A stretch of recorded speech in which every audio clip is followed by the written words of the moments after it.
Pak ISI ఏజెంట్లు కాదు దురంధర్లు arrest.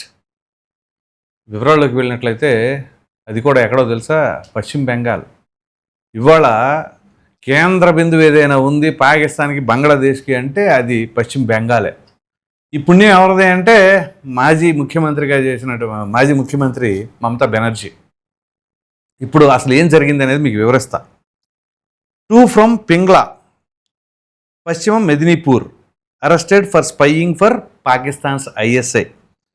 Pingla, పశ్చిమ మెదినీపూర్లో వీరు అరెస్ట్ కాబడ్డారు.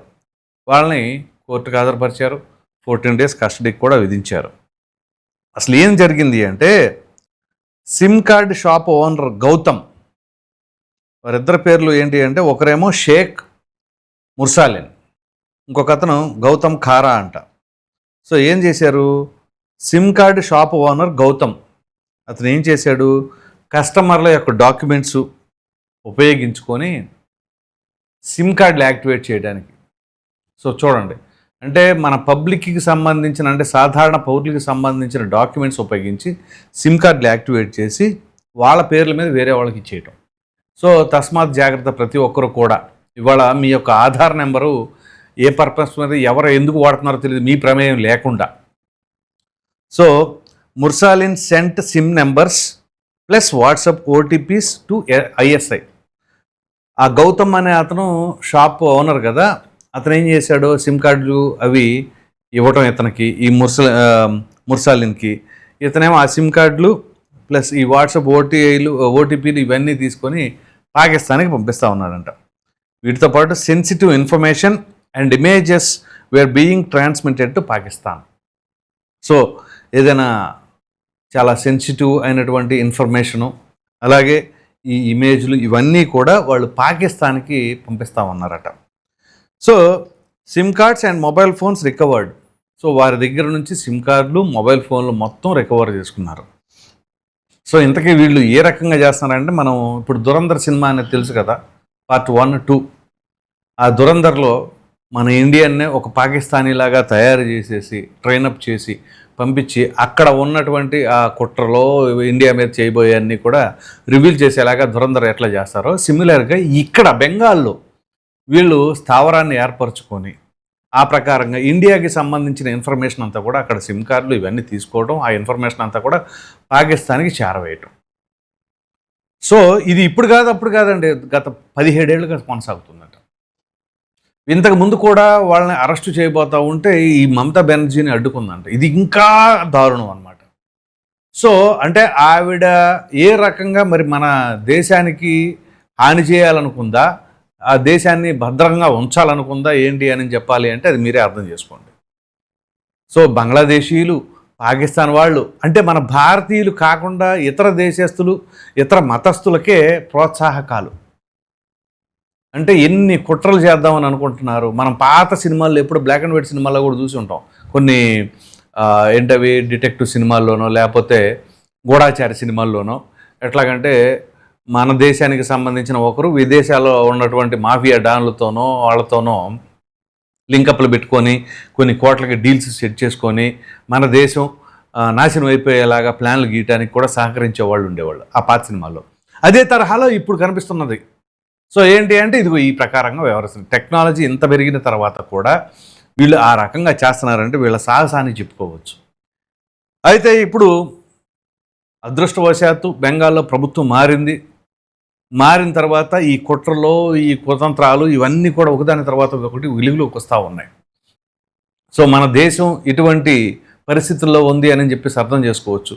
శత్రువు ఎదురుగా ఉంటే ఢీకొట్టడం పెద్ద విషయం ఏం కాదు. కానీ మన దేశంలోకి వాళ్ళు అక్రమంగా చొరబడి వాళ్ళకి మన దేశస్తులే లేకపోతే మన దగ్గర ఉన్న ప్రజాప్రతినిధులే మద్దతు తెలిపేవారుగా ఉన్నారు అంటే ఇంతకంటే రాజద్రోహం ఏదైనా ఉంటుందా? సో ఇట్లాంటివన్నీ కూడా తీసుకొచ్చిన తర్వాత ఇప్పుడు ఆ మమతా బెనర్జీ యొక్క విధి విధానాలు ఆవిడ ఏ రకంగా పరిపాలించారు అనేది ప్రజల ముందు స్పష్టంగా బయటపెడుతున్నాం. సో ఇప్పుడు ఏంటి అంటే మొన్న ఈవిడ బెంగాల్కి సంబంధించిన తృణమూల్ కాంగ్రెస్కి సంబంధించిన ఎమ్మెల్యేల భేటీ కూడా నిర్వహిస్తే దాదాపుగా సగానికి సగం పైన డొమ్మా కొట్టారట. సో ఏంటి అంటే ఇప్పుడు ఈవిడి పరిపాలనా తీరు, ఈవిడి వ్యవహార శైలి వల్ల తృణమూల్ కాంగ్రెస్లో ఉన్నటువంటి అరాకొరా మంచివారు కూడా ఇక చివరికి అనుమానించబడుతున్నారు. సో ఇప్పుడు వాళ్ళు ఏం చేస్తారు ఏంటి అని అంటే, ఇదిగో చివరికి ఆ పార్టీని భూస్థాపితం చేయటం పక్కా, దాంట్లో ఎటువంటి సందేహం లేదు. అంతేకాకుండా వీళ్ళ హయాంలో ఎటువంటి అవినీతి, అక్రమాలు, అరాచకాలు జరిగినాయో అవన్నీ బయట పెడతాం. ఈ అవినీతికి సంబంధించిన సొమ్మంతా కూడా రికవర్ చేయాలి.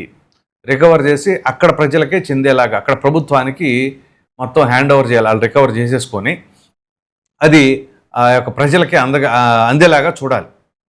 సో ఇక్కడ మన దేశంలోనే ఒకప్పుడు బ్రిటిషర్స్ వచ్చారు, వాళ్ళు ఏదో అందినంత దోచుకున్నారు, వెళ్ళిపోయారు.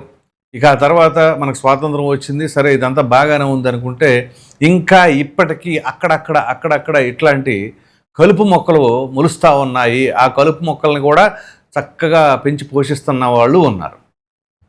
సో ఈ రకంగా ఈ ఇరువురు ఇప్పుడు పట్టుబడ్డారు. ఇంకా ఎంతమంది ఉన్నారో కూడా వీళ్ళకి చూడాలి.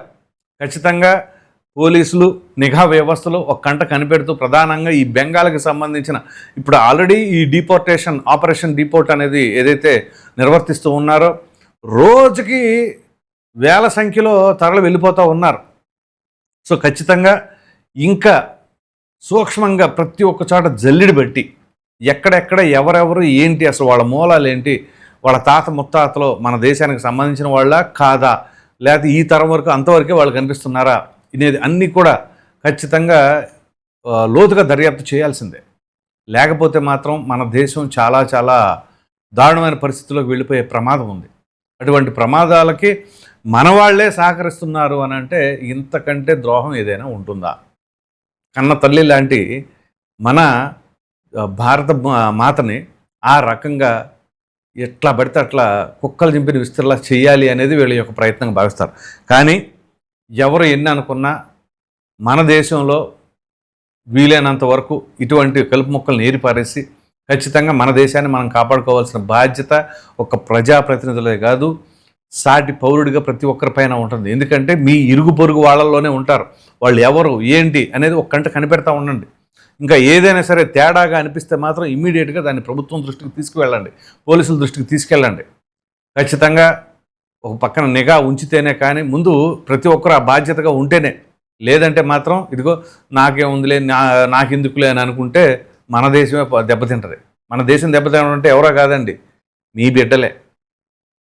ప్రతి ఒక్కరు కూడా మన బిడ్డల్ని రేపటి భావితరాలుగా ఉండాలి, మంచి భవిష్యత్తుని ఇవ్వాలి అని అనుకున్నప్పుడు ఆ భవిష్యత్తు ఉండాలి అంటే మీ బిడ్డలు భద్రతగా ఉండాలి అంటే ఇటువంటి కలుపు మొక్కలు ఎక్కడెక్కడ ఉన్నాయా అనేది ప్రభుత్వంతో పాటు మీరు కూడా మీ వంతు బాధ్యతగా ఉండి ఇంకా ఏదైనా సరే అనుమానం అంటే ఇదే పని మీద వెతకమని అనట్లా, ఎవరిపైనైనా కొంచెం అనుమానం కలిగినా లేదా కొత్త వాళ్ళుగా కనిపించినా ఖచ్చితంగా ఒక నిఘా పెట్టండి.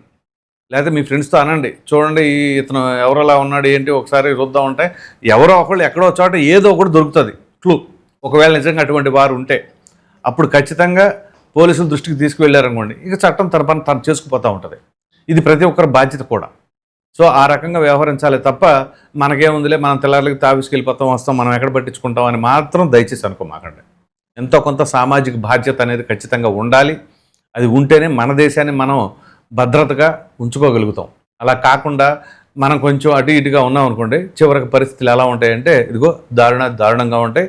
కాబట్టి ఇవాళ బెంగాల్లోనే ఉంది అని అనుకుంటే పొరపాటే. అటు అస్సాము అలాగే మిగతా రాష్ట్రాల్లో కూడా చూసి ఖచ్చితంగా ఆయా ప్రభుత్వాలు కఠినంగా వ్యవహరించాలి అని చెప్పేసి కోరుకుందాం. మరి మీరేమనుకుంటున్నారు ఈ పాకిస్తాన్ దురంధరులపైన అనే అభిప్రాయాన్ని కామెంట్లో తప్పకుండా తెలియచేయండి. Thank you.